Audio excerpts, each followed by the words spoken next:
Rwanda has abundant rainfall and ample water resources, but very limited amounts of clean drinking water. Only 30% of the population has access to clean water. Another 32% have partial or poor access, while the remaining 40% have no access at all, one of the lowest rates in Africa.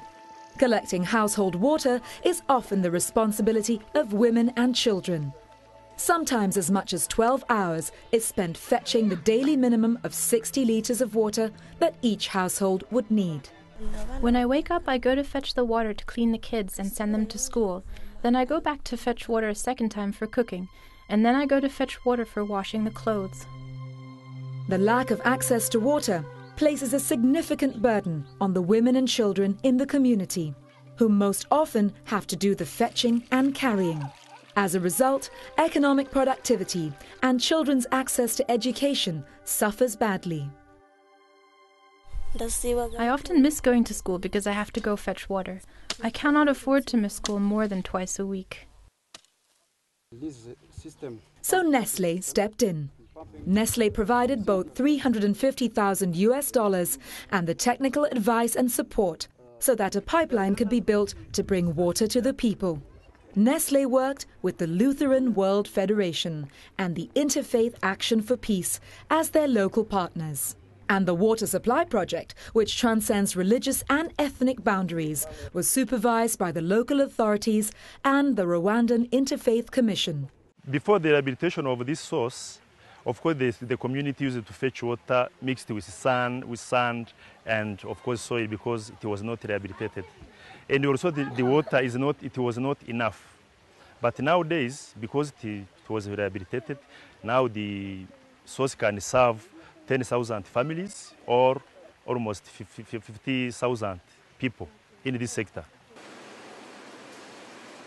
Nestle has a historical commitment to Africa. That commitment began in 1880, and today Nestle serves over 850 million consumers across the continent.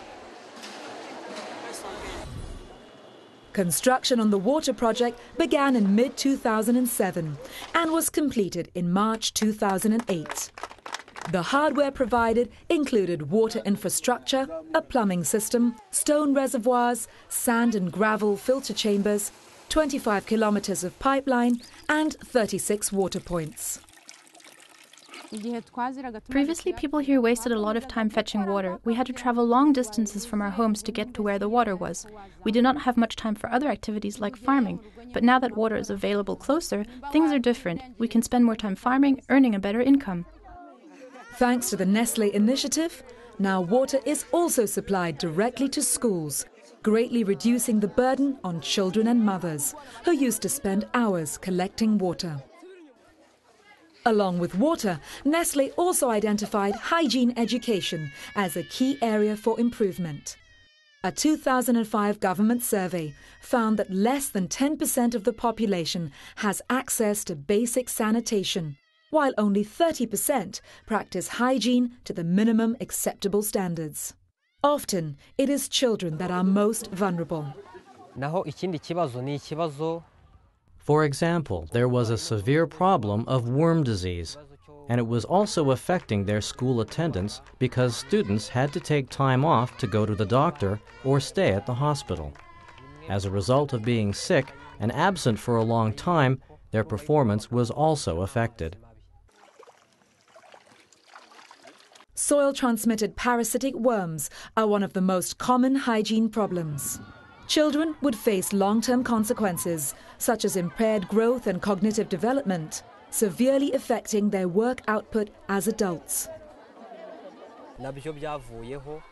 The problem of absenteeism was often linked to the distance they had to travel to fetch water.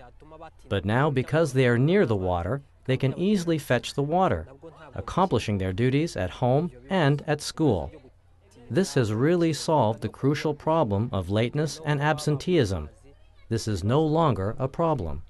Although the funding and technical input came from outside, the partners were committed to make the project sustainable. They achieved this by training the local communities to manage the projects by themselves. Working on the project, also help to bring the different ethnic and religious groups together, overcoming past differences. The community is organized in terms of people paying a small fee for water usage per day or per month. The people are aware of what the money is used for as we set it aside for upkeep of the system. One person from the community is appointed as the controller of the funds, paid by the community. If a family cannot afford to pay the fee and are classified as poor by the local authorities, they receive the water for free. Although much remains to be done, thanks to programs like the Kirehe Water Supply Project, things are improving in Rwanda.